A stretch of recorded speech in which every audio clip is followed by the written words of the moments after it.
So, I'm currently outside the College Green Medical Centre. Been having morning headaches now for the past 4 weeks, waking up, and I've got like a dull headache behind my eyes, sort of towards the back of my head.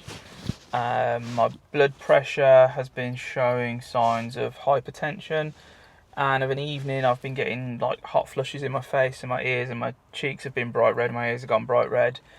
Can't quite figure out what's going on. I go to the gym, I do boxing, I go swimming, like I'm relatively fit and healthy.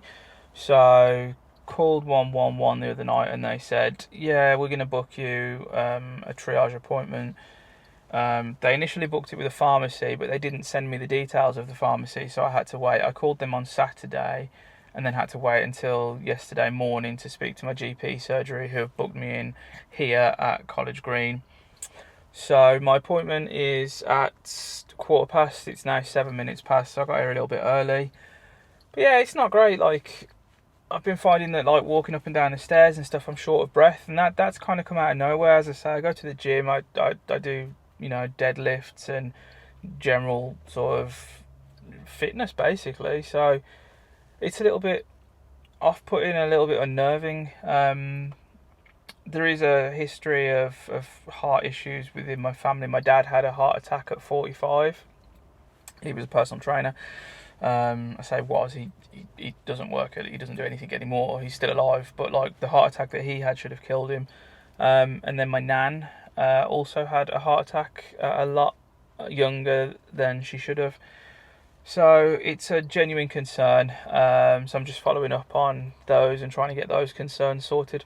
So I'm going to go in and see how we go, see what they have to say, see what they do, and I will follow up when I get back. Okay, so that was very brief. Blood pressure taken, still slightly elevated.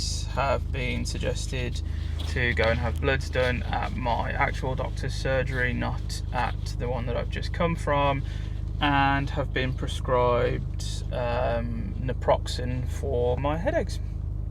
Useful, very, very helpful. So yeah, blood tests will obviously give a bit more insight into what's going on, but outside of that, that was pretty bloody useless. So hasn't allayed any fears or anything like that. So yeah, I guess we'll see what comes from the blood tests. The joys. So following my appointment at the medical centre and their prescription of naproxen, I got home and the headaches continued to get worse. So next day I called 111 and explained my symptoms. Said, look, I've got a headache, won't go away, painkillers aren't touching it, naproxen's not touching it. My neck's a little bit stiff, I've got a little bit of light sensitivity.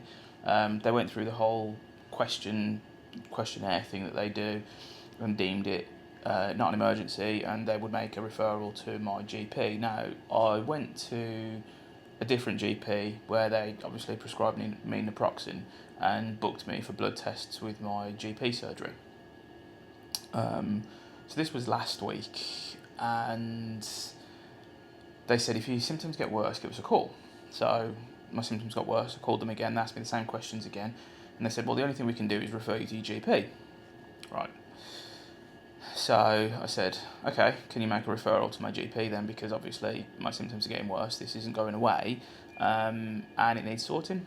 So they said, yeah, we'll book a referral. The earliest we can get you in is Thursday. I was like, okay. This was it Saturday? I think this was Saturday. Anyway, so they booked me a referral for Thursday. Next day, headache's worse, naproxen's not helping, ibuprofen's not helping, paracetamol's not helping.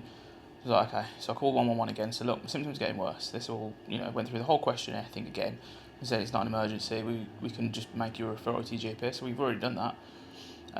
So I got annoyed with that, and I thought, okay, well, I'll call 999, see if they have a better response. So I called 999. They did exactly the same thing. They asked me the same questions. They asked me, this, is this, and I was like, no, it's none of those things. They said, well, you need to, we're not going to send an ambulance, it's not an emergency, but we'll refer you to a walking clinic. I was like, okay, cool. So they sent me to a walking clinic. This was Tuesday of this week. It's the 23rd of May today. So they referred me to the walking clinic, and I went and I saw a clinician, and he did a couple of reflex tests, and he made me do some balance tests, and I failed all of them. So he said, okay, you need to go to the hospital. I'll write you a referral letter. You need to go you need to go to A&E now. I was like, all right, okay, cool. Well, I'm glad someone's taking this seriously. So I came to the hospital on Tuesday this week. It's now Friday. I had a CT scan, I had bloods taken, I had a retina scan done, and then the consultant came to me and said, we're going to need to do a lumbar puncture on you. I was like, right, why? They said, we need to check your spinal fluid. I was like, okay, not something I'd ever had, not something I was looking forward to. So they kept me in Tuesday night on just an open ward, bed with a curtain around it. Staff have been amazing. I can't lie. The staff have been amazing. And then the next day they came and they did a lumbar puncture. So I had 6 injections of local anaesthetic around the lower part of my spine, and then they shoved a dirty great big needle into my spine and drained 5 vials of spinal fluid. Wasn't a pleasant experience. Definitely do not recommend. And they went away and they did some microbiological tests on all the spinal fluid, and they said, you've got some white blood cells, some weird proteins, and some red blood cells. I was like, okay. They said, well, that's not supposed to be there. I was like, okay. They said, you've got bacterial meningitis. I was like, what? Yeah, you've got bacterial meningitis. So Wednesday I was sent to, I had IV antibiotics, antivirals, and was hooked up to a drip for the majority of the day. And then later that day they came back and said, we're going to keep you in tonight, keep you on antibiotics, and we're going to do a contrast MRI. I was like, okay, I hadn't planned on being away from home for this long. I said, right. They put me in my own bed in a 4-bed ward, and said that they would obviously consult me in the morning and go through everything that needed to happen. I said, okay, that's fine. So that was Wednesday into Thursday. So yesterday, being Thursday, I waited, and they came and they did antibiotics. They took me off the antiviral and just put me on standard antibiotics because they ruled out that it was a viral infection, it was a bacterial infection. And yeah, so I waited for them to come and do the MRI. The MRI didn't happen. I had another eye test, an eye pressure test. At this point, the headaches were really severe, so I'd been on morphine since Wednesday. But yesterday, after so many antibiotics, the bacterial infection seemed to have subsided a little bit. So I came off the morphine and was managing pain with just paracetamol, and that at the moment seems to be working.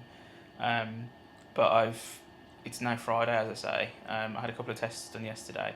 I spoke to a consultant neurologist this morning who said they still want to do the contrast MRI, but they want me to stay in over the weekend to continue pumping me with antibiotics to flush out any severe bacterial infection. I was like, right, okay. So, as it stands at the moment, I'm still in hospital, and probably will be until next week. But my point, and the point of this video, is to say, advocate for yourself, because I tried to speak to 111 4 times, and I called 999, and they didn't want to listen to my symptoms because they weren't severe enough. But it turns out that the headaches that I've been having for 2 months, that have slowly been progressing in sort of pain, was the fact that I had bacterial meningitis. And if I hadn't advocated for myself, and if I had just taken what they'd said with, no real care for myself, then the chances are I'd probably be dead or close to dying, because the intensity of my headaches was the bacterial infection getting worse. You have to advocate for yourself, because if you don't and no one else will, they will just palm you off and tell you that there's nothing wrong with you. 4 times I called 111 over a week, and by the end of it I ended up calling 999, and it was only a consultant at a walking clinic that decided to send me to A&E, and if that hadn't happened, I don't know where I'd be, because the headaches were so painful that it felt like a bass speaker in my head, and it was affecting my hearing, it was affecting my vision, it was affecting everything. I couldn't move, like, it was debilitating. And it's only through pushing and advocating for myself that I'm now in a hospital being treated for bacterial meningitis. If you feel something's wrong and you know your body, which we all do, push and keep pushing until someone sees you. Make yourself a menace, make yourself a nuisance, because if you don't, you're not going to get seen, you're not going to get treated, because there are so many dismissive people out there that won't, they have to follow a script, and if your symptoms don't follow along with their script, they're not going to treat you the way that you should be treated. So advocate for yourself, and push for tests, push for treatments and stuff. I'm in hospital now until probably Tuesday next week, but obviously I'll update this when I've got more information, more news and more results. But yeah, bacterial meningitis, but they just put it down to headaches. Don't listen to yourself. It's really important that you do.